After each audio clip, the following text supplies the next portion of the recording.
Welcome back. Today we are joined by Einar Tangen, senior Bem-vindo de fellow volta. at the Taihe Hoje estamos Institute com in Einar Beijing, Tangen, and also a pesquisador senior sênior do fellow at Instituto TAI, em CIGI. Pequim, So, e também thank you very pesquisador much sênior do for CIGI. coming back on the Muito program. obrigado por voltar ao programa. We Vemos que see 2025 that, tem sido um ano 2025 bastante has been, movimentado na quite definição dos eventful assuntos year, internacionais e shaping grande parte international da affairs. atenção tem se voltado, é And claro, para os much of the Estados focus Unidos, has, of se course, been on the ajustando a essa US nova adjusting distribuição this new multipolar de multipolar poder. distribution of power, Novamente, com o retorno do again, Trump return of Trump 2.0. 2.0. Também temos as políticas Of course, we also have irracionais e the autodestrutivas da União Europeia. irrational E a guerra na self-destructive Ucrânia tem policies. naturalmente dominado as The manchetes war recentemente. in Ukraine, of course, has been on top of the headlines. Russia's pivot to the east, Russia's A guinada da Rússia para o Oriente e a ascensão e autossuficiência contínuas de Rússia e China diante dessa guerra econômica com os Estados Unidos mostram que esses países estão se tornando mais confiantes e assertivos. Mas vemos menos atenção sendo dada a uma das grandes potências, que é, claro, a Índia. E 2025 tem sido, digamos, um ano bastante movimentado para a Índia também, já que o país tem estado sob grande pressão para escolher seu caminho nesse novo mundo. Agora, como definir isso? Seja multipolar, pós-ocidental, com o direito internacional em colapso, ou sendo forçada a escolher alianças, não tenho certeza de como deveríamos definir 2025. Mas, como você avalia este ano para a Índia? How are you assessing this year for India? Well, it was not a good year. India Bem, begins não foi um bom the ano. year, before A Índia Trump. começou o ano antes da posse They're de Donald assuming Trump, that they will partindo do continue to be, pressuposto de que this kind of continuaria sendo uma espécie de ponto US de apoio da policy that política is dos there to Estados contain Unidos China. voltada They see para conter a themselves as China. kind of going Eles se between the viam different como um powers, intermediário entre a, diferentes very potências. large trade, arrangement Obviamente with tem um China, acordo which continues comercial to muito grow. grande com a China que continua But then, crescendo. Donald Trump comes in Mas and então, quando Donald Trump things, assume, as coisas kind of turn começam a sour. azedar. Há uma série de questões. Embora Trump pareça ser amigável com Modi e fale sobre como Modi é seu bom amigo, os Estados Unidos têm uma série de remoressas. The U.S. embarks on a number of things. One, there's this feeling within India itself that the U.S. Primeiro, há esse interfered sentimento in the na general Índia election, de que os Estados and that Unidos denied interferiram Modi an nas absolute eleições majority gerais, in his own o que party, negou a Modi uma and he maioria had to join absoluta with dentro de seu the próprio smaller party partido, in order to forçando-o a se have, aliar a um partido menor para garantir a maioria necessária no Lok Sabha, a Câmara do Parlamento deles. Depois há essas revoluções coloridas em Bangladesh e no Nepal, que realmente chocaram a Índia.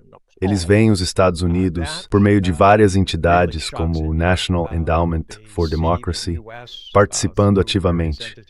Então, quer tenha sido algo intencional ou apenas tolerado, eles sentem que de alguma forma havia dinheiro envolvido e começam a olhar para a própria organização.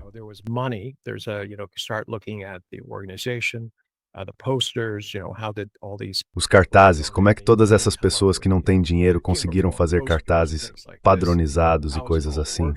Como tudo isso é organizado? Elas começam a achar que há conluio, que há digitais dos Estados Unidos por toda parte. Aí vem uma tarifa comercial de 50% contra a Índia, o que realmente a choca. Elas não entendem os Estados Unidos. Donald Trump diz: é por causa de vocês comprarem petróleo russo. E durante esse período, pessoas do governo dele dizem coisas horríveis sobre a Índia, afirmando que ela é responsável pela guerra na Ucrânia, que está financiando a Rússia.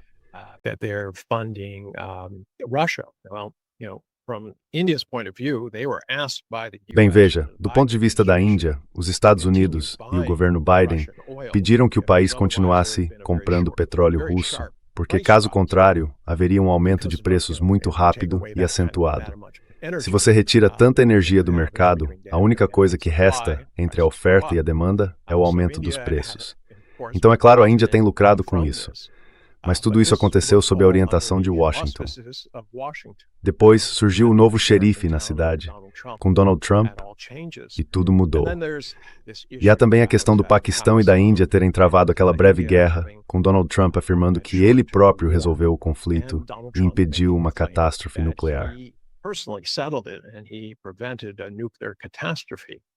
Well, this doesn't play well for Modi. Bem, isso não pega bem para Modi. Modi é um político autoritário. Ele se apoia na ideia de que a Índia é completamente independente e separada, e que se algo acontece, é sob os auspícios indianos. Não é algo em que qualquer outra nação possa interferir. E isso realmente o incomodou muito. O lado indiano ficou chocado.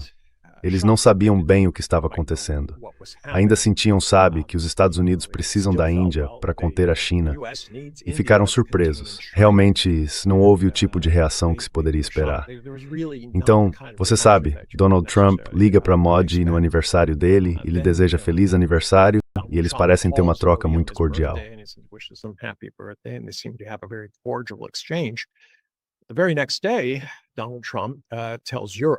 No dia seguinte, Donald Trump disse à Europa que eles precisavam impor tarifas de 100% sobre a Índia por causa da situação do petróleo russo.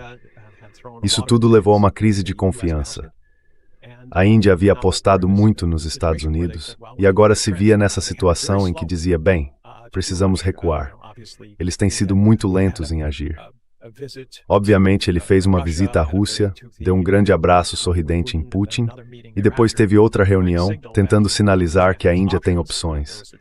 Houve uma viagem, não para Busan, mas para a China, onde ele se encontrou com Xi e Putin. E então, sabe, houve aproximações, mas ainda não se viu uma ruptura completa.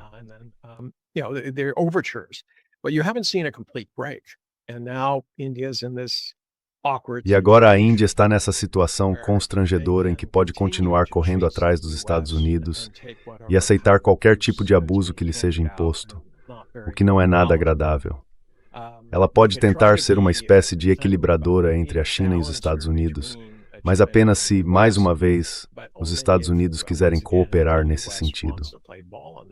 Pode também tentar traçar um caminho independente, talvez aproveitando a relação com os BRICS e buscando ser uma líder do Sul global.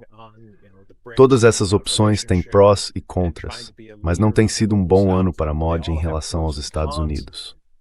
Agora, as notícias econômicas não são tão ruins quanto se poderia imaginar. Apesar de todas as exigências feitas pelos Estados Unidos, por exemplo, dizendo que a Índia precisa abrir seus setores de laticínios e agricultura, o país se manteve melhor do que o esperado.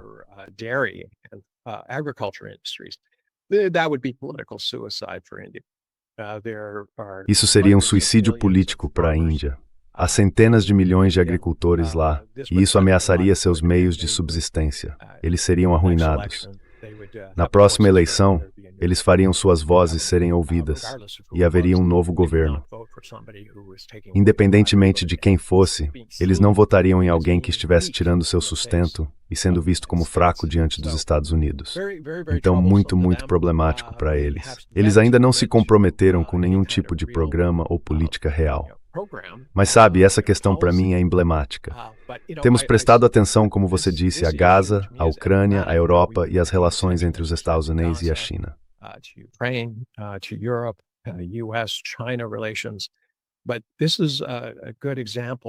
Mas este é um bom exemplo de como o que está acontecendo em Washington está afetando o Sul global. E há padrões reais aqui. Donald Trump deixou muito claro que não gosta do BRICS. A sensação é de que o BRICS é grande o suficiente para ir até Washington, especialmente se representantes da América do Sul e da África, e até mesmo da União Europeia, aparecessem e dissessem: "Ei, ouça, Donald Trump, pare com isso. Não nos importamos com o que você faz com seu próprio povo. Isso é entre você e os eleitores. Mas se você acha que vai nos colocar uns contra os outros em algum tipo de jogo cínico de quem pode ser mais simpático com você, ou dar o máximo possível aos Estados Unidos, isso não vai acontecer."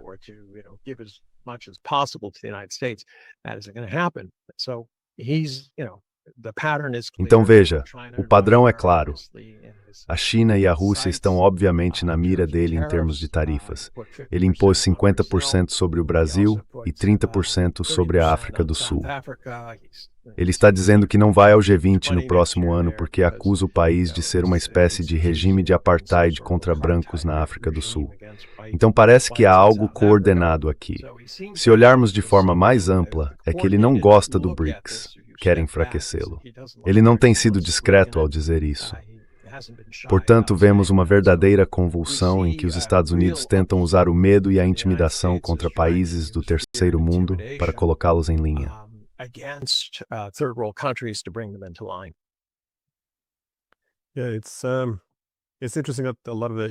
Sim, é interessante que muitos dos desafios da Índia derivem, como você disse, diretamente das políticas dos Estados Unidos. E bem, é preciso observar todos os diferentes países do mundo e como eles estão tentando se ajustar a essa nova realidade, porque há uma nova distribuição de poder. Agora, existem muitos centros de poder, e parece que o esforço dos Estados Unidos para se adaptar a esse novo mundo envolve exigir lealdade total de diferentes regiões. Ou seja, você está conosco ou contra nós. Para mim, essa mentalidade ficou um pouco exposta naquela postagem do Truth Social feita por Donald Trump. Você mencionou que Modi foi à China, e quando ele escreveu essa postagem, acho que eles escolheram a Rússia e a China.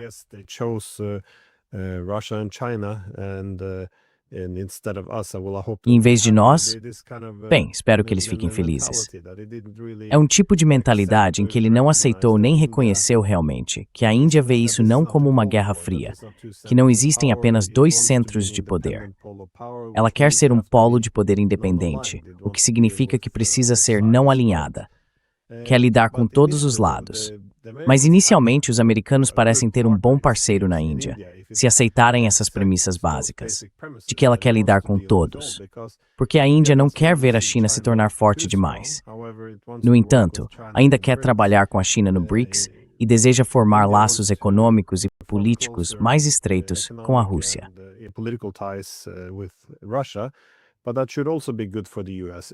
Mas isso também deveria ser bom para os Estados Unidos. Se, novamente, todas as estradas não levarem apenas à China, se for multipolar e não tudo concentrado na China, isso seria bom para os Estados Unidos. Mas não parece que isso seja suficiente. Isso desafia a dominância dos Estados Unidos como um todo. E é por isso que eles continuam pressionando todos esses países, tentando forçá-los a escolher um lado. Acho que isso é bastante contraproducente. Como você vê o papel da China nos desafios da Índia? Porque ela é, imagino, o contraponto aos Estados Unidos. A Índia precisa trabalhar com a China, embora tenha seus problemas com ela, é claro.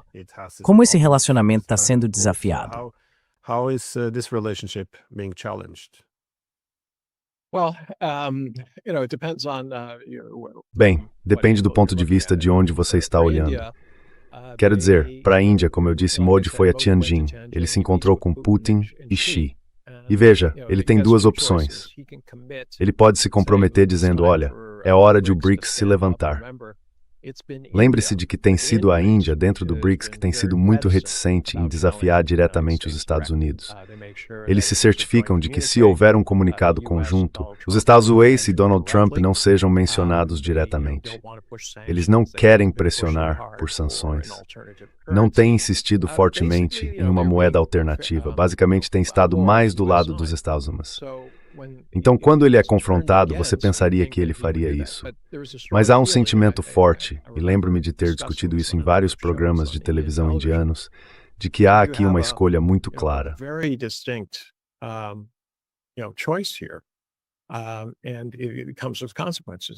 E isso vem com consequências.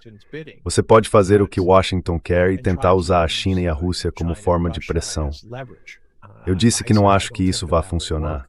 Não acho que Donald Trump realmente se importe com a Índia. Ele não a vê como um centro de poder, nem como um centro de riqueza para ele. Não há nada ali para ele, ele tem muito pouco na Índia. Ao contrário do Oriente Médio e de outros lugares onde sua família está fazendo uma enorme quantidade de negócios neste exato momento. Então ele simplesmente sabe, meio que ignorou. E como você apontou, ele escreve esse tweet em que diz, ok, boa sorte. E sabe, é algo meio casual.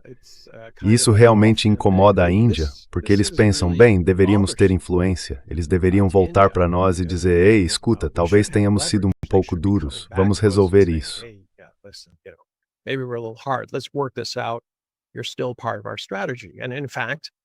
Você ainda faz parte da nossa estratégia. Na verdade, a política de defesa menciona a Índia como continuando a ser um baluarte contra a China. A dificuldade é, por que a Índia, depois de receber um tratamento tão humilhante, iria querer se alinhar aos Estados Unidos? Esse é o problema que eles estão enfrentando. Agora, do ponto de vista da China e da Rússia, eles estão dizendo, certo, aqui está uma oportunidade para o BRICS se afirmar. Porque se a Índia, que vinha ficando meio à margem, dizendo, não vamos fazer nada muito precipitado, de repente se juntar, e considerando o tratamento que a África do Sul e o Brasil estão recebendo, de repente pode surgir um consenso de que chegou a hora de reagir. É hora de dizer a Washington, você não quer jogar conosco, então nós também não vamos jogar com você.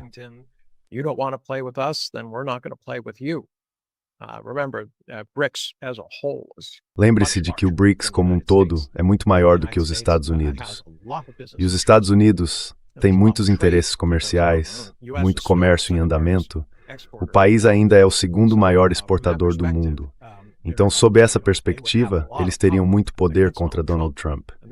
E é isso que ele teme. Ele não quer que surja nenhum tipo de agrupamento que o desafie. Por isso, ele tem adotado essa abordagem de dividir para conquistar de um lado. Vimos os esforços na região das Stans, onde ele tenta pintar o quadro de uma ferrovia que ligaria o Irã ao Azerbaijão. Coisas desse tipo. Como se isso fosse possível. Ele também está no Paquistão, falando sobre investimentos americanos em petróleo na parte mais conturbada do país, o Baloquistão, que também é a região que leva ao porto de Gwadar.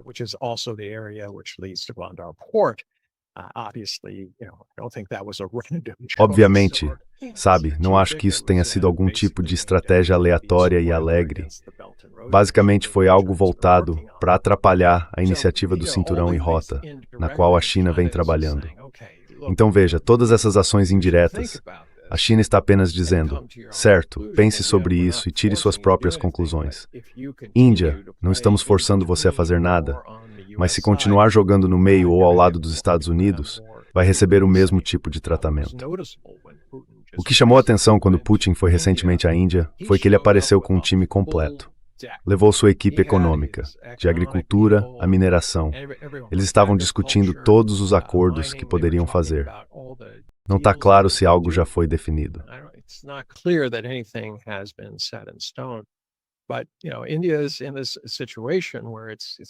Mas a Índia está em uma situação em que precisa tomar uma decisão muito em breve.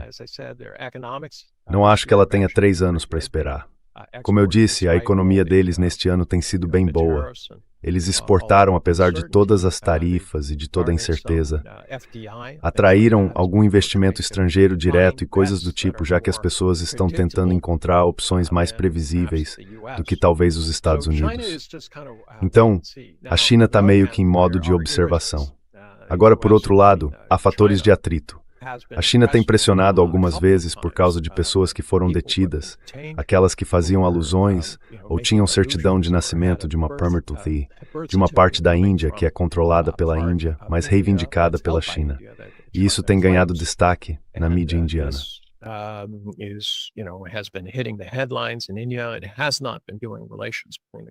Isso não tem feito bem as relações entre os países. Há uma sensação de que a China está tentando enviar um sinal. Está dizendo, vocês precisam escolher, somos amigos ou inimigos. Por outro lado, as relações comerciais melhoraram. Os voos diretos entre os dois países foram retomados. Eles haviam sido suspensos por muitos anos. Também estão facilitando a emissão de vistos, para que as pessoas possam viajar de um lado para o outro com mais facilidade. Então há um pouco de doce e amargo nesse ponto. Mas eu realmente acho que o resto do mundo, especialmente o sul global, está esperando para ver quando a Índia vai se cansar da humilhação e decidir trabalhar com países de mentalidade semelhante, que não querem ficar sob o domínio de outro tipo de poder autocrático, como os Estados Unidos.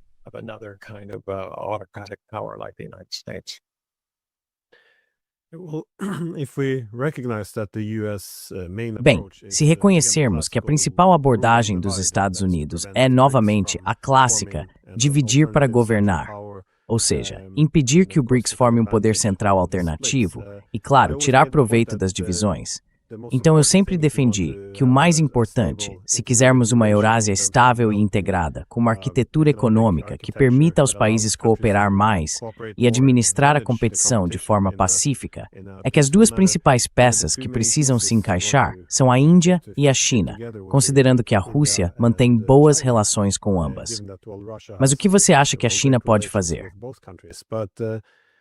But what is it that you think China can do? Because you mentioned they're standing by and, well, Porque você mencionou que eles estão observando e acompanhando como isso está se desenvolvendo. Mas também, a China, é claro, pode-se dizer que teve um ótimo ano em termos de demonstrar resiliência à pressão dos Estados Unidos e manter o crescimento. A preocupação na Índia, naturalmente, é que a disparidade de poder entre a China e a Índia se torne grande demais. Eu também participei de alguns desses programas de debate na TV indiana e, sabe, geralmente há uma discussão muito racional e sensata, exceto quando o tema é, por exemplo, Taiwan. Aí percebo que todos passam a ver a questão sob o prisma de um conflito territorial e se tornam bastante hostis, ao que parece.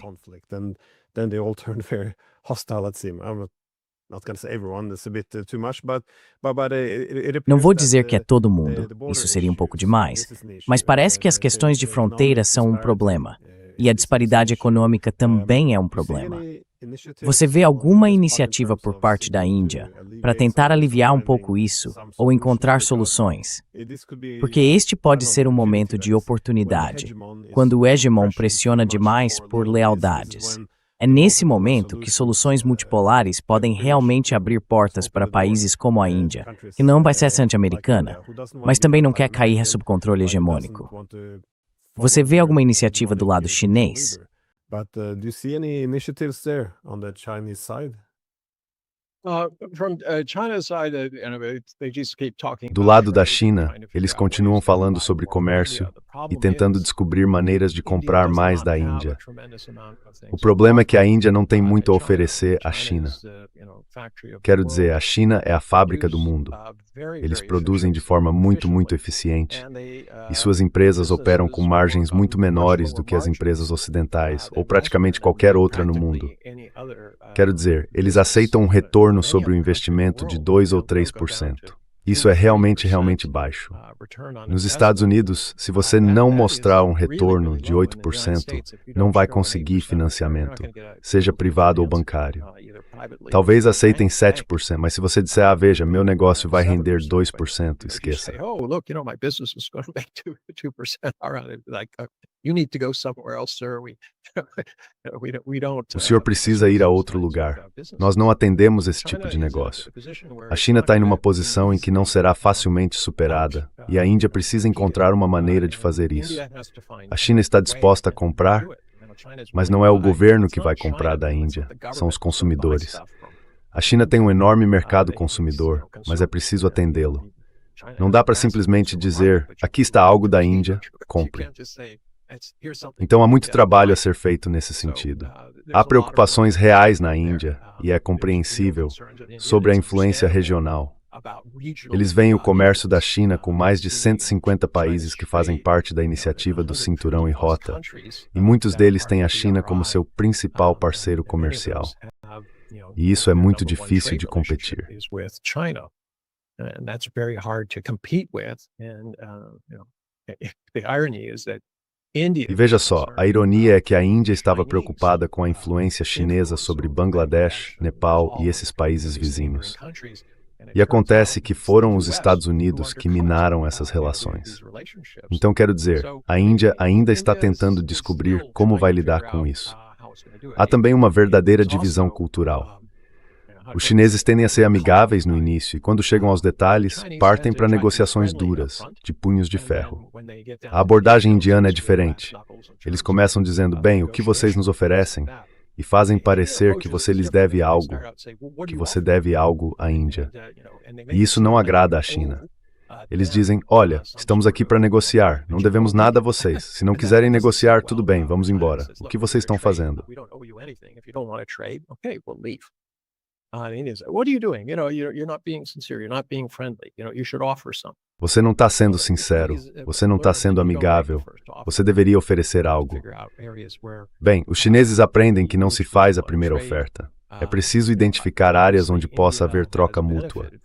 Obviamente, a Índia se beneficiou dessa relação. O que as pessoas não percebem é que o AIIB, o Banco Asiático de Investimento em Infraestrutura, que fica em Pequim, tem membros de todo o mundo. A China não tem poder de veto. Mas adivinha quem tem sido o maior beneficiário de empréstimos do AIIB, tanto em número quanto em valor total? A Índia.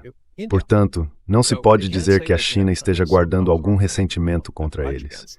O AIIB analisa esses empréstimos em termos de seu valor, da capacidade de serem pagos e de serem projetos viáveis e contínuos.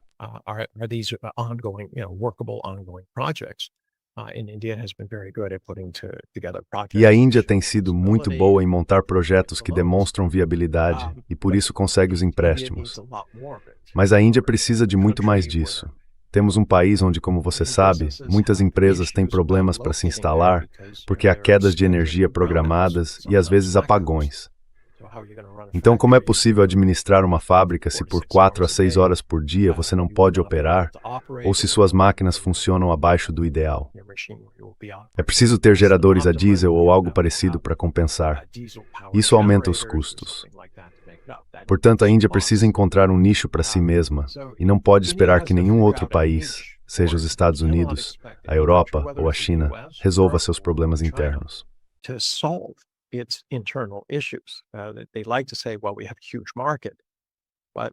Eles gostam de dizer, bem, nós temos um mercado enorme, mas uma grande parte desse mercado é muito pobre.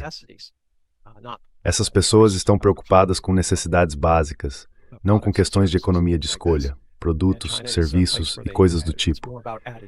A China, por outro lado, está mais voltada para o valor agregado. Quando se fala em necessidades, trata-se de comida, sementes, fertilizantes, coisas básicas que realmente podem ser produzidas. A Índia tem um número impressionante de formados em STEM, pessoas que são excelentes engenheiros. Eles costumavam ser e ainda são uma grande fornecedora de mão de obra para empresas de tecnologia, fazendo de tudo, desde RH até programação, embora a programação esteja perdendo espaço. Ainda existem outras áreas em que é preciso gente inteligente para fazer as coisas acontecerem, e eles conseguem fazer isso, mas precisam ir além disso. É meio como matéria-prima.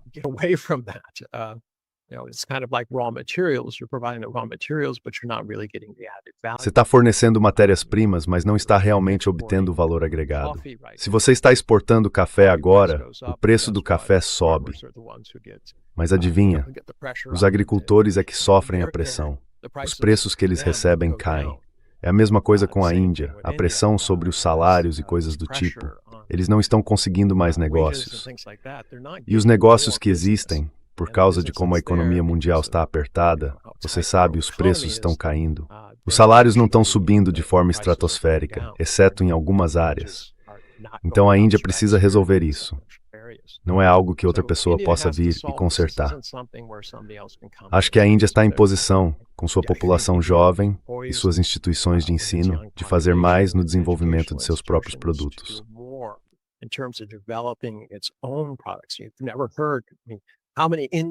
Você nunca ouviu falar, quero dizer, quantos CEOs indianos você conhece nos Estados Unidos que estão à frente dessas grandes empresas? Microsoft, Google, o que quiser. Por que eles não estão na Índia? Por que não há empresas indianas fazendo isso? Quero dizer, eles certamente têm o poder bruto, certamente têm o senso de negócios, mas simplesmente não está acontecendo. Alguns na Índia apontam para a questão do sistema de castas, ou dessas famílias dominantes, os Tatas, Ambanis, Adanis e assim por diante, e como elas meio que têm tudo sob controle. Houve até um caso em que a Índia disse, nós vamos construir nossos próprios submarinos.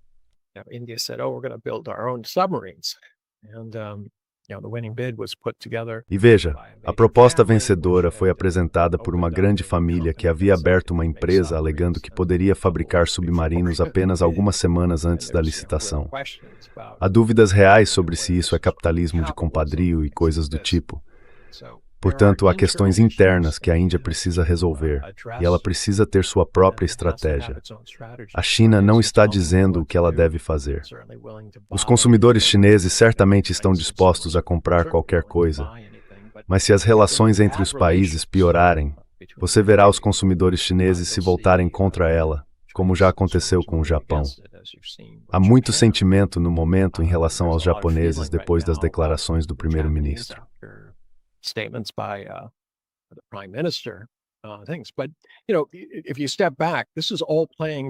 Mas se você parar para pensar, tudo isso está funcionando muito bem dentro do plano de Donald Trump, que, como você apontou, é sobre dividir e conquistar.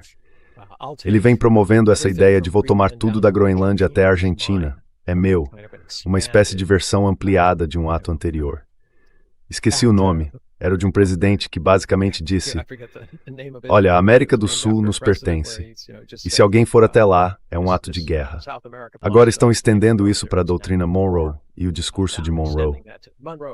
Ironicamente, acho que isso estava bem lá embaixo, 30º, 40º ou 50º item, no discurso do Estado da União de Monroe.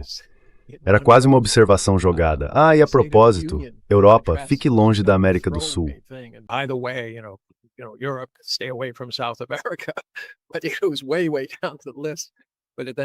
Mas isso estava muito, muito abaixo na lista. Depois tornou-se um elemento básico, uma espécie de pilar da política americana. Agora eles estão expandindo isso para o norte, dizendo que tanto o Canadá quanto a Groenlândia de alguma forma serão tomados ou forçados a se juntar a esse consórcio. E então, para o resto do mundo, ele imagina que a Europa e a Rússia vão dividir algo ou continuar lutando e que a China vai pegar o que puder. Mas eu acho que Donald Trump está lidando com uma mentalidade antiga. Ele realmente acredita que o mundo é sobre, sabe, ser o vencedor, ser o jogador dominante, que é uma mentalidade de o vencedor leva tudo e perde. No mundo só existem vencedores e perdedores, e o bolo tem um tamanho limitado.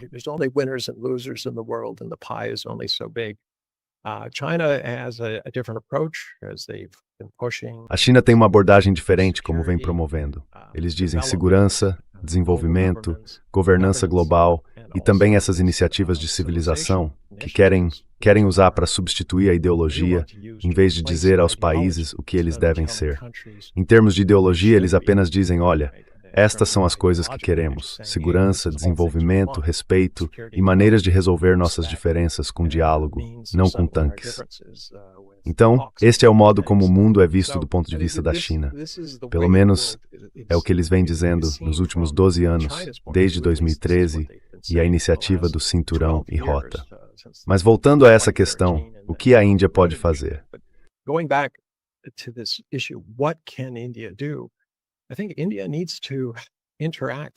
Acho que a Índia precisa interagir mais com o Sul Global, especialmente com o BRICS e com a OCS, a Organização de Cooperação de Xangai, que também defende esses princípios de segurança interna. Não é um mecanismo de defesa contra entidades externas. Trata-se de proteger os países do terrorismo, do separatismo e do extremismo. Mas isso é algo interno. São países que se unem quando são ameaçados por terroristas ou por pessoas que tentam destruir o país.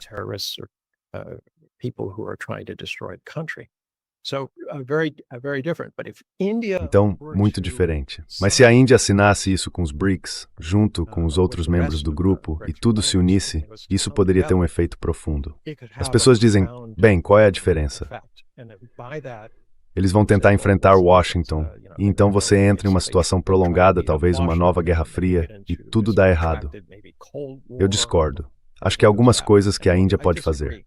Antes de tudo, as ferramentas digitais disponíveis hoje permitem que pequenas e médias empresas entrem no mercado global. É possível usar a internet. Existem sistemas para fazer publicidade.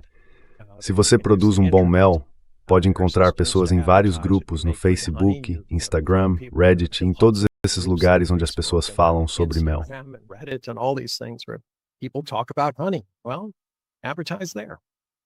Bem, anuncie lá.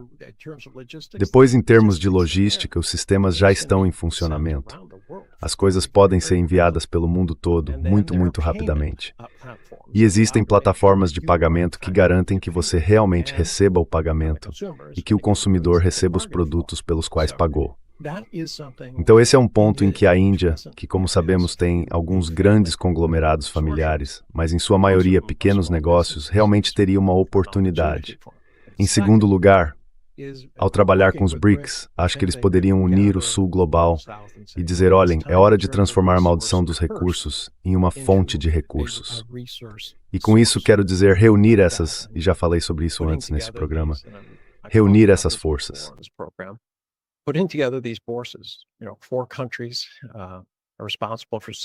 Sabe, 4 países são responsáveis por 70% das exportações mundiais de café. Por que eles não se unem e dizem, certo, vamos definir o preço do café em um nível em que nossos agricultores possam ter lucro, em que possamos lidar com as questões das mudanças climáticas, enfrentar nossos próprios desafios de desenvolvimento e deixar de ser o elo mais fraco quando se trata de preços. O fato é, por que 4 empresas dos Estados Unidos e da Europa controlam o comércio e o preço do café no mundo todo? Isso não faz sentido. Elas não cultivam o café, elas o moem, o processam e ganham muito mais dinheiro do que os produtores. Simplesmente não faz sentido. Than the growers, but it doesn't make sense. And you could do this across the board, whether it's Isso poderia ser feito de forma ampla, seja com outras coisas como canela ou com minério de ferro.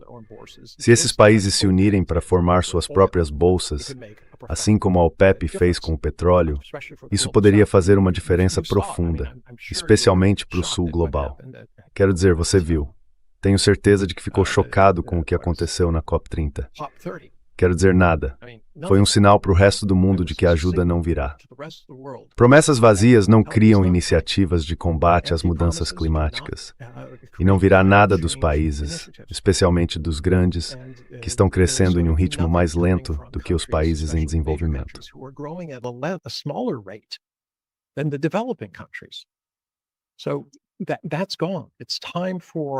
Então isso acabou. É hora de o resto do mundo construir o tipo de mundo que deseja, em vez de, tentar seguir o ritmo, recolhendo as migalhas ou o que quer que tenha sobrado das antigas potências coloniais que dominaram o mundo. O tempo delas terminou.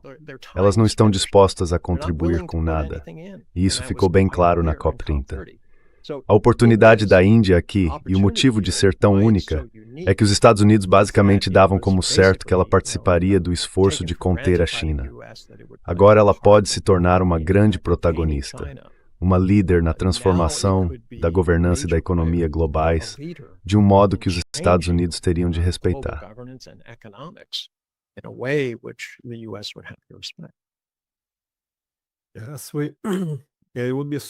Sim, seria um momento estranho para a Índia se subordinar demais aos Estados Unidos, considerando que agora estamos entrando no que costuma ser chamado de mundo pós-ocidental. Não que o Ocidente vá deixar de existir, mas ele deixará de ser o único a mover as peças no tabuleiro. Agora haverá também outras grandes potências. Portanto, neste momento, claro, seria estranho se a Índia começasse a se subordinar e colocasse todos os seus ovos na cesta dos ASEAN. Como você mencionou, também na esfera econômica, quase parece que esses arranjos econômicos são uma extensão da era colonial, em que os níveis superiores das cadeias globais de valor, onde se ganha a maior parte do dinheiro, estão concentrados no Ocidente, enquanto o Sul global continua a lidar com as atividades econômicas menos lucrativas.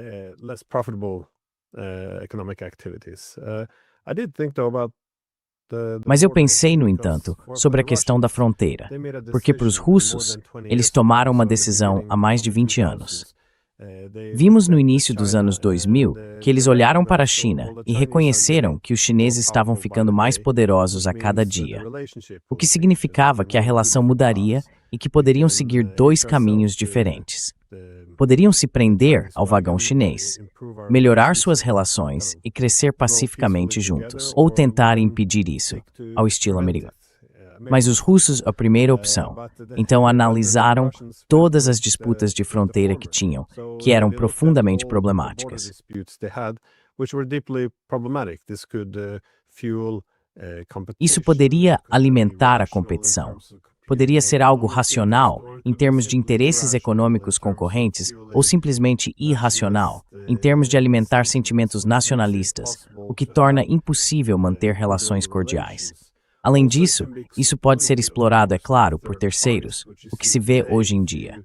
Se você está nos Estados Unidos, não quer ver chineses e russos se aproximando demais. Se houvesse algumas disputas de fronteira, das quais você pudesse tirar proveito, você as incentivaria o máximo possível, porque então os russos teriam que se alinhar aos Estados Unidos, tornando-se obedientes, e os chineses poderiam ser contidos.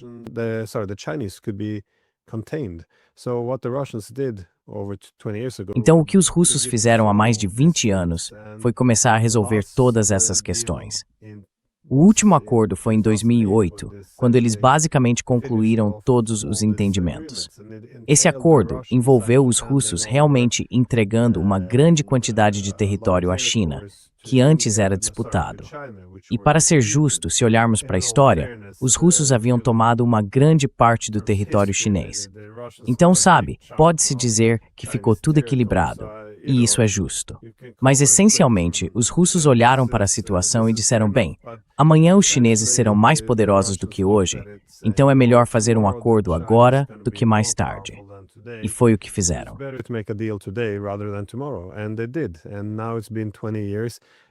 E agora já se passaram 20 anos, e eles formaram isso. Agora, a China é o parceiro mais importante que eles têm. É uma relação excelente, mas eles tiraram aquele ponto de atrito da mesa ao fazer esse acordo de fronteira. E eu simplesmente acho que para a Índia, eles deveriam tentar buscar um arranjo semelhante. Ou seja, a China será mais poderosa amanhã. Faça um acordo hoje. Qualquer acordo feito hoje, você terá mais cartas na mão do que terá amanhã. Como você disse, BRICS, OS. Essas também são instituições muito adequadas, porque não estão dividindo o mundo em um sistema bipolar, com China e Estados Unidos, onde teriam que se subordinar a um e potencialmente se tornar uma linha de frente contra o outro.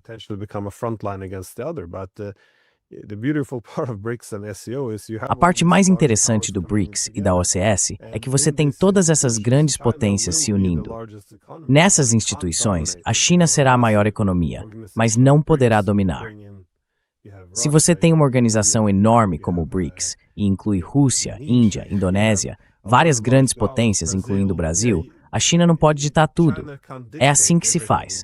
Não vai ser como a Aliança Transatlântica, onde os Estados Unidos ditam tudo. Eles vão liderar, mas não podem ditar. E essa é uma distinção importante.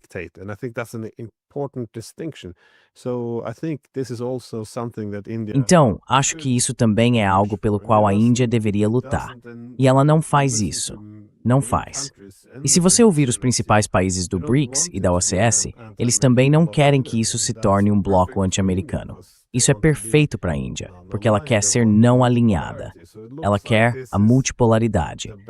Então parece que esse é o melhor caminho.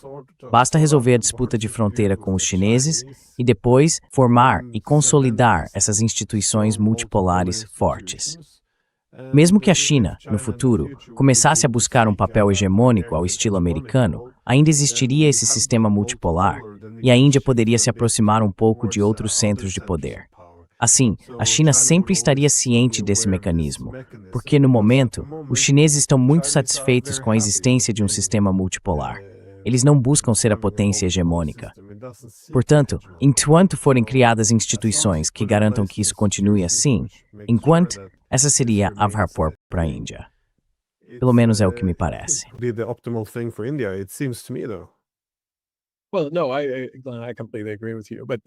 Bem, não. Eu concordo completamente com você. Mas tenha em mente que o BRICS não é como a ONU, onde alguns membros têm poder de veto ou algo assim. Mesmo os 5 membros fundadores, ao receberem mais países, estão tentando descobrir como manter um grupo maior focado. Eles trabalham por consenso, então, a menos que todos os países concordem, não é possível avançar. Mas isso é muito mais estável. Se os países concordam, é obviamente melhor do que as pessoas se sentirem ressentidas, como se tivessem sido atropeladas ou suas vozes ignoradas, e depois guardarem má vontade, dizendo, bem, eu vou esperar, vou conseguir o meu quando puder. Isso é um contrapeso muito mais estável para o mundo. É uma instituição que pode durar, porque sabe, hoje em dia não dá para fazer de outro jeito.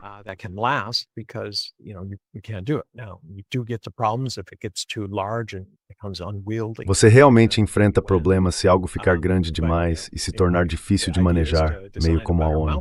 Mas a ideia é criar uma armadilha melhor. Em relação à questão de fronteira, a Índia está presa em uma armadilha criada por ela mesma. Do ponto de vista retórico, a Índia é suprema. Se você ouvir a televisão ou o rádio indiano, sempre se fala que a Índia é a melhor, que o homem indiano é superior ao homem chinês porque ele sabe pensar, a liberdade de expressão, a voto e assim por diante. Na maioria dos casos, isso é passivo-agressivo. Há um sentimento real em relação à China, apesar de ter o sistema errado, de que ela está indo muito, muito melhor do que a Índia. Bem, eu já me perguntei sobre isso, mas existe essa sensação de que a Índia precisa receber algo para poder ceder.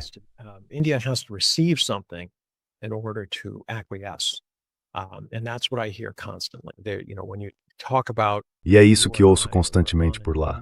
Sabe, se você e eu estivéssemos em um programa de televisão indiano, talvez houvesse mais 10 pessoas participando.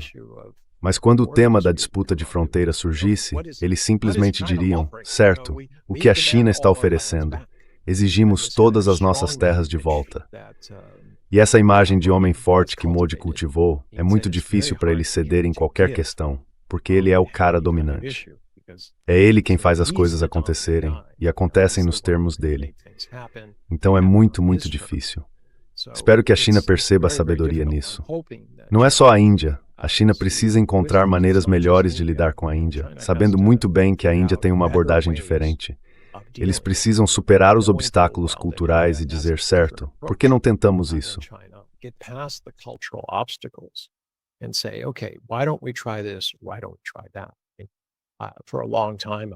Por que não tentamos isso? Há muito tempo acredito que as áreas em disputa, em vez de dizer que pertencem à Índia ou à China, poderiam ser administradas como fazem naquele lugar entre a França e a Espanha, o pequeno Principado de Andorra. Basicamente, os países concordam em administrá-las conjuntamente. Nada acontece sem o consentimento do outro. É uma situação baseada em consenso, mas você deixa de ter guerras. Não é preciso polícia nem exércitos ali, porque é administrado em conjunto. E acho que essas oportunidades são possíveis entre a Índia e a China. Digamos, certo, há uma área que não está demarcada, e nós a administraremos conjuntamente, garantindo que todas as cabras cheguem ao pasto e voltem para casa em segurança.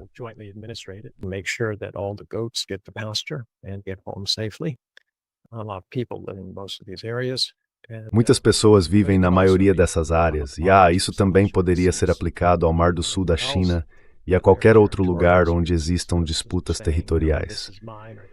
Em vez de dizer isso é meu, ou isso é seu, ou vamos manter isso em disputa, você simplesmente diz, vamos colocar isso em uma entidade na qual todos tenhamos que concordar sobre o que vai acontecer. Vamos descobrir como podemos desenvolver conjuntamente os recursos ou o que quer que seja.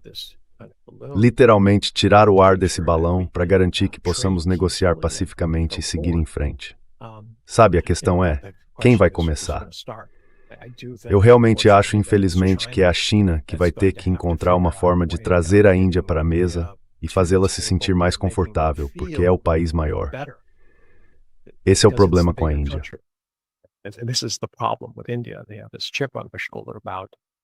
Eles têm uma certa implicância com a China. Então, para a China não é uma questão de engolir o orgulho ou algo assim, é apenas uma questão de ser inteligente. Como criar uma situação em que ambos os lados possam se unir e ninguém perca o prestígio. Agora, isso é algo de que os dois lados estão muito conscientes. É algo muito asiático, essa ideia de perder a face. Ninguém quer perder a face. Você faz parecer que Modi é o herói do momento e Xi Jinping está lá, sabe, erguendo as mãos juntos em sinal de vitória e tudo mais. Mas eles têm um mecanismo em que ambos os lados se sentem confortáveis com o que está acontecendo. Uma vez que você neutraliza isso, acho que há muitas possibilidades. Como eu disse, não se trata apenas do que acontece na Índia. Trata-se de como a Índia desempenha seu papel no mundo.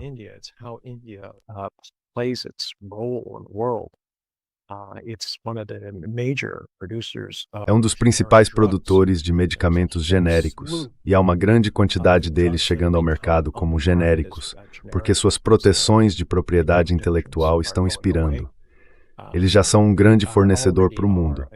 Essa é uma área em que China e Índia podem trabalhar juntas, porque os produtos químicos usados para fabricar esses medicamentos vêm, na verdade, da China. E veja, uma das queixas da Índia é que eles não conseguem vender medicamentos genéricos facilmente na China. Os chineses dizem, bem, por que compraríamos? Podemos fabricar nossos próprios genéricos. Não precisamos comprá-los de vocês. Mas eu acho que, como gesto, isso não importa.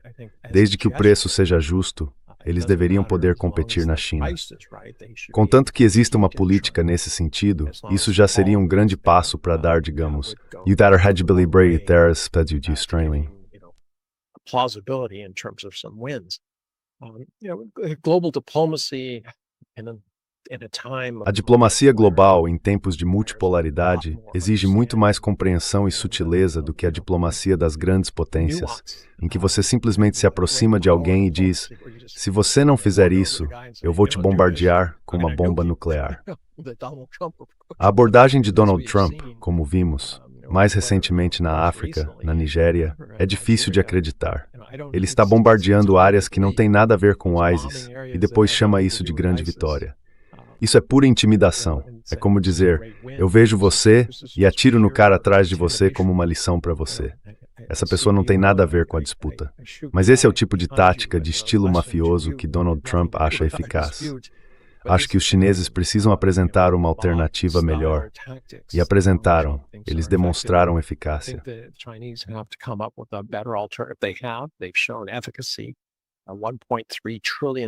1,3 trilhão dólares foi investido nos últimos 12 anos na iniciativa do Cinturão e Rota, que mudou a sorte de muitos países. Se você voltar ao período anterior a 2020 e observar as médias de crescimento dos países em desenvolvimento, e depois compará-las com o período após a iniciativa do Cinturão e Rota, há um aumento acentuado. Isso acontece porque agora eles têm a capacidade de comercializar, algo que não tinham antes. Mas a tecnologia está avançando.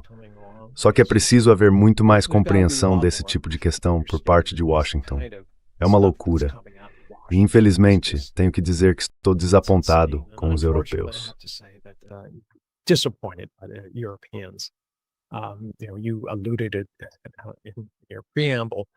Você mencionou isso no seu preâmbulo, a incapacidade deles de reconhecer que estão sendo constantemente humilhados por Donald Trump. E quanto mais aceitam a humilhação, mais recebem. Pense bem, os únicos países que Donald Trump trata com algum respeito são aqueles que revidam, certo? Rússia, China, ele os respeita. Ele fala coisas boas sobre eles, não é? E dá para dizer o mesmo sobre o prefeito de Nova York.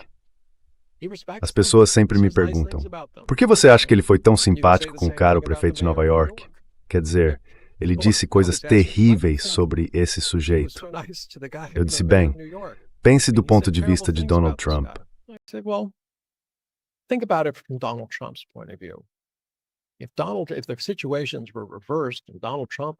Se as situações fossem invertidas e Donald Trump fosse o prefeito de Nova York e o outro cara tivesse um monte de imóveis na cidade, acho que ele estaria preocupado com um exército de inspetores descendo sobre suas propriedades, examinando tudo com um pente fino. Porque não consigo pensar em outro motivo que não seja econômico. E Donald Trump, ele teria feito isso. Ele já mostrou que é muito vingativo. Se alguém o enfrenta, ele sente a necessidade de mandar uma mensagem muito dura. Seja por perder uma eleição ou por ir atrás de alguém, ele está indo atrás de todos os seus oponentes políticos. Não há motivo para acreditar que ele não faria isso.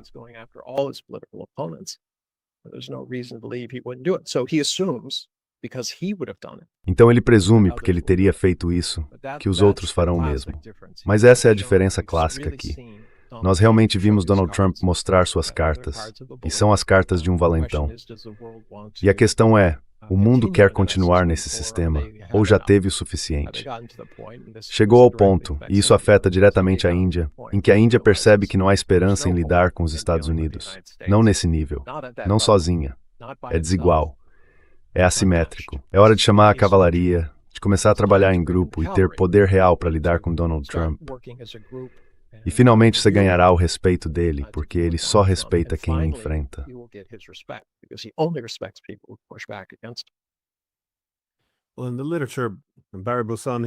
Bem, na literatura, Barry Buzan se refere a isso como uma estratégia de oscilação. A premissa é que se você consegue trabalhar com muitos atores diferentes, então ninguém pode te controlar. Porque se um lado exercer muita pressão sobre você, é possível se inclinar para outra direção. Esse é o problema, porém, com os europeus. Quanto mais eles se aproximam dos Estados Unidos, e é disso que trata uma estratégia de oscilação, se você se prende a um lado, perde valor para ambos. O lado do qual você se afastou não tem mais interesse em você, e o lado que você escolheu também perde o interesse, porque já te possui. Assim, os Estados Unidos podem se colocar confortavelmente em uma posição em que, digamos, compram seus inimigos e vendem seus amigos. E é mais ou menos aí que estamos agora. Na verdade, é um bom ano. Isso é 2025 para você. Mas deixe-me fazer uma última pergunta, bem breve. Quais você vê como os principais caminhos possíveis para a Índia agora, considerando que o país tem muito em que pensar depois deste ano tão turbulento?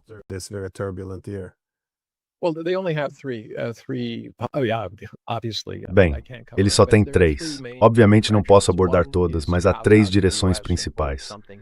Uma é bajular os Estados Unidos e esperar que algo aconteça, que de alguma forma Trump volte a procurá-los porque precisa deles, ou sei lá, que simplesmente esperem 3 anos ou algo assim. A segunda é tentar ser uma força de equilíbrio, tentar, como já fizeram, jogar com todos os lados contra Trump em benefício próprio. Mas perderiam certa credibilidade fazendo isso. E há riscos reais. Ou podem decidir que querem ser líderes, trabalhar com outros componentes do Sul global, especialmente os BRICS, a OCS e todas essas outras entidades, e dizer, olhem, é hora de dizer basta a Donald Trump.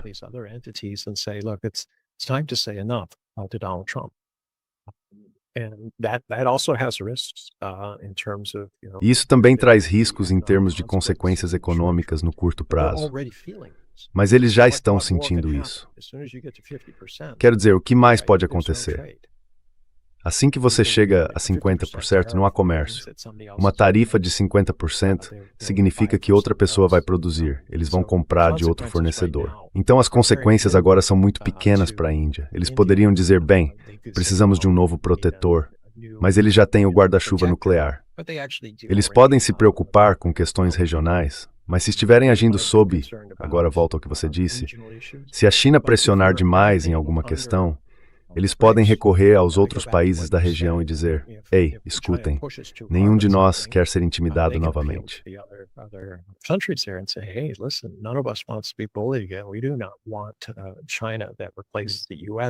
Nós não queremos uma China que substitua os Estados Unidos como hegemonia e faça exigências irracionais em benefício próprio. Então eu realmente acho que a Índia vai ter que tomar uma decisão neste ano ou no próximo. Eles não podem ficar 3 anos em um limbo, porque haverá consequências. Quero dizer, a economia global está desacelerando. As pessoas dizem, bem, os cidadãos dos Estados Unidos estão gastando mais do que nunca. Mas eles também estão tomando mais empréstimos para sustentar esses gastos. E em algum momento, as faturas do cartão de crédito, as compras do tipo compre agora, pague depois, tudo isso vai vencer. E quando isso acontecer, os salários não terão aumentado, a inflação não terá subido. Eu estava lendo, a CNN disse que há 25 mentiras que Donald Trump contou.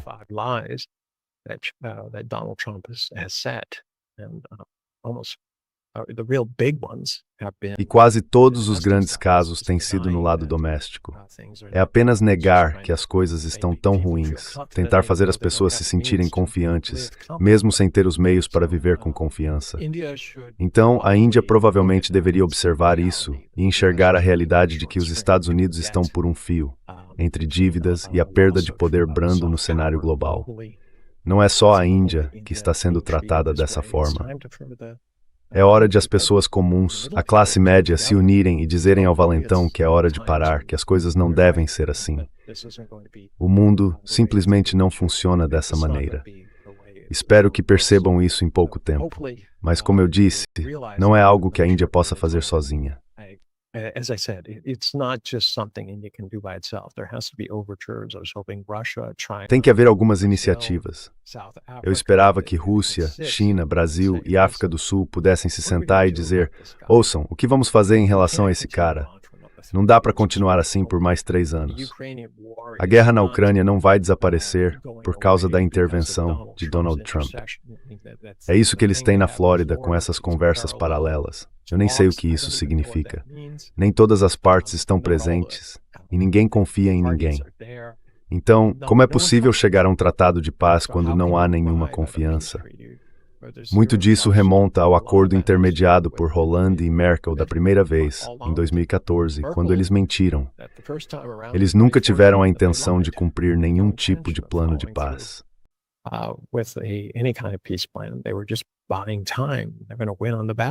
Eles estavam apenas ganhando tempo, achando que venceriam no campo de batalha. Neste momento, a Ucrânia está perdendo no campo de batalha. Aquele acordo de paz que poderiam ter feito em 2014, parece que se o tivessem agora, a guerra já teria acabado. Mas não tem. As realidades no terreno mudaram, e mesmo assim a Europa está dizendo: há 900 bilhões de dólares em empréstimos, ou como quiserem chamar. Parece que as coisas só estão piorando. Então há todas essas situações difíceis. A Índia deveria avaliá-las como todos os países deveriam, e dizer: olha, talvez seja a hora de agirmos juntos e pararmos de permitir que nos coloquem uns contra os outros. Esse é o velho jogo colonial.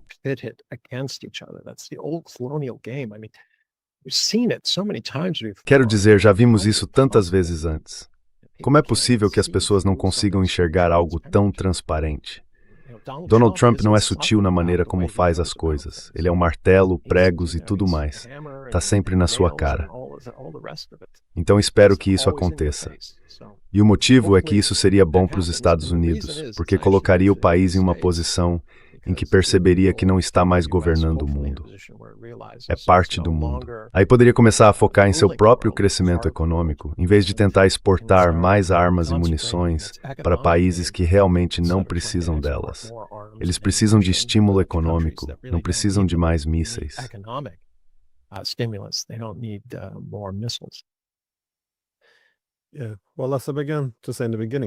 Bem, como eu estava dizendo no começo, acho que todos os países agora precisam descobrir como devem se ajustar a este novo mundo. E eu concordo, os Estados Unidos também se beneficiariam ao se adaptar a essa nova ordem multipolar. Dá para ver alguns desenvolvimentos dentro dos Estados Unidos, onde novos grupos de pessoas estão surgindo e percebendo que ser uma potência hegemônica já não é mais uma fonte de segurança. Em vez disso, tornou-se um fardo em seu pescoço, chegando até a minar a própria república. Então, espero que 2026 seja um ano muito melhor. Não seria preciso muito, porque este foi bem terrível em muitos aspectos. Muito obrigado por dedicar seu tempo. Obrigado. Sempre um prazer, Glenn. Desculpe por não ser a mensagem de Ano Novo mais esperançosa, mas digamos que há sementes de esperança nela.